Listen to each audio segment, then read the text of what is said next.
Hello everyone, welcome back to my channel. I hope তোমরা সবাই ভালো আছো। চলে এসেছি আজকের নতুন ভিডিও নিয়ে। সো আজকের ভিডিওতে আমরা সব থেকে ভালো খবর তোমাদের সবার জন্য, আমার জন্য, যে ওবিসি কেসটা পুরোপুরি মিটে গেছে।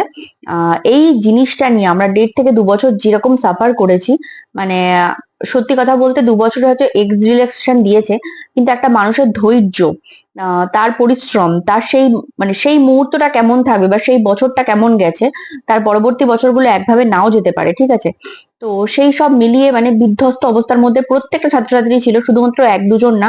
এখানে লক্ষ লক্ষ পরীক্ষার্থী এবং প্রচুর পরীক্ষার কথা বলা হয়েছে, যারা ওবিসি কেসের জন্য পুরোপুরি আটকে ছিল। তো সেই জায়গা থেকে দাঁড়িয়ে আমরা নতুন সরকার যখন এতটুকুনি করতে পেরেছে সবার জন্য, আমরা এটাও আশা রাখবো তারা তাড়াতাড়ি নোটিফিকেশনটাকে পাবলিশ করুক, ডিটেলস নোটিফিকেশন আসুক, ফর্ম ফিল আপ হোক সুস্থভাবে, প্রত্যেকটা চাকরির পরীক্ষার ফর্ম ফিল আপটা হোক। এই আশাটা সবার মধ্যে জাগুক যে না, আমরা পরীক্ষাটা দেব। সবাই চাইছে পরীক্ষা দিয়ে পড়াশুনো করে চাকরিটা পেতে, কেউ চায় না কারোর পায়ে ধরে বা কাউকে টাকা দিয়ে চাকরি পেতে। অন্তত আমি যেটুকুনি জানি, অন্তত মানুষের মধ্যে এই মানসিকতাটা কিন্তু এখনো আছে। তো একটা সময় আমাদের এরকম পরিস্থিতিতে ছিল সরকার, যে হয়তো সেই সময় তারা প্রচুর দুর্নীতি করেছে, এরকম ভাবে চাকরি হয়েছে। কিন্তু এখন এই মতো পরিস্থিতি দাঁড়িয়ে আমরা সবসময় চাইবো স্বচ্ছতা, মেধার ভিত্তিতে চাকরিটা হোক, ঠিক আছে। কারণ প্রচুর ছেলে মেয়ে আছে, তারা রীতিমতো কষ্ট করে পরিশ্রম করে পড়াশোনা করছে, শুধুমাত্র টাকার জোরে কাউকে ধরে বা কোনো রকম পার্টির থ্রু দিয়ে যেন আর এরকম কিছু না হয়, ঠিক আছে। যখন এতগুলো ভালো কিছু হচ্ছে বর্বর, তাহলে আমরা এটুকুনি আশা রাখতেই পারি। আচ্ছা, আর একটা কথা আমি বলবো, যারা ডাব্লিউবিসিএস এর কথাও জিজ্ঞেস করছিলে, ডাব্লিউবিসিএস এর মেন্স এর আমি আগের দিন বলেছি কাট অফ কত হতে পারে আমি শিওর নই। আমার সাথে তো পিএসসির কোনো রকম সম্পর্ক নই। আমি আমি বারবার বলেছি, এটা আমার ব্যক্তিগত চ্যানেল, যারা আমাকে ভিডিও দেখো তারা আমাকে পছন্দ করো, ভিডিও দেখো, এবং আমি সবসময় একটা কথা বলি, আমার যেটা মনে হয় সেটাই আমি কিন্তু আমার চ্যানেলে বলি।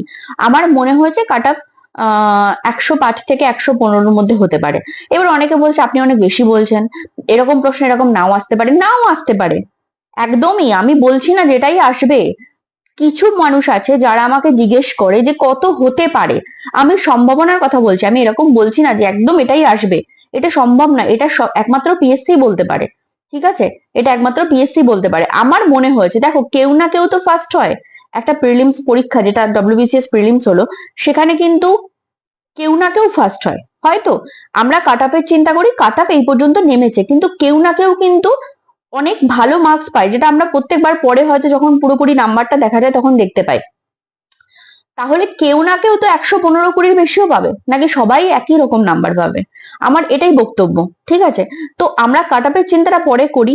কাট অফ নিয়ে তো আমরা অবশ্যই দেখবো, যে কাট অফ তো একমাত্র তারাই জানতে পারবে, পিএসসি থেকে যখন পাবলিশ হবে আমরা জানতেই পারবো। কিন্তু একটা ধারণা পাওয়া যেতে পারে যে এর মধ্যে থেকে এটা আসতে পারে। একবার তো 130 হয়ে গেছিল, তো কি করে হলো? ঠিক আছে, আমরা তো ভেবেছিলাম এর উপরে উঠবেই না। তাহলে সম্ভাবনার কথা কিচ্ছু বলা যায় না। বিশেষ করে এই বছরের প্রশ্ন, কি করে এরকম হলো? এরকম প্রশ্ন তো কেউ আশাই করেনি, তাও হয়েছে, তাই তো। তো আমি সত্যিই জানি না কত হবে, বাট আমরা এক্সপেক্ট করতে পারি যে এতটা হতে পারে। তো তোমরা মোটামুটি যারা এরকম 90 থেকে বা 100 থেকে 110-15-র মধ্যে ঘুরছো, মনে হচ্ছে যে এরকম হবে, যেহেতু অ্যান্সার কি দিয়ে দিয়েছে, তারা খুব ভালো করে মেন্সটাকে প্রিপারেশন রেডি করে দাও, ঠিক আছে। কারণ আমার মতে বলছে যে এই এত কিছুর মধ্যে কিন্তু মেন পরীক্ষা হয়তো এই বছরের শেষে হতে পারে, ঠিক আছে। হয়তো হতে পারে, যদি সব ঠিকঠাক থাকে এরা মেন পরীক্ষাটা কিন্তু নিয়ে নেবে, ঠিক আছে। মেন্স পরীক্ষা হয়ে গেলে হয়তো প্রিলিমসও হতে পারে এর মধ্যেই, যেহেতু দুটো প্রিলিমস এখনো আটকে আছে, এই বছরের প্রিলিমস আগের বছরের প্রিলিমস, সেটাও হতে পারে। তো প্রিলিমস হোক বা মেন্স হোক, প্রিপারেশনে কোনো রকম ঘাটতি রেখো না, প্রত্যেকটা পরীক্ষাই হবে। আমার এটুকুনি মনে হয়েছে, প্রত্যেকটা পরীক্ষাই হবে এবং ভালোভাবে হবে।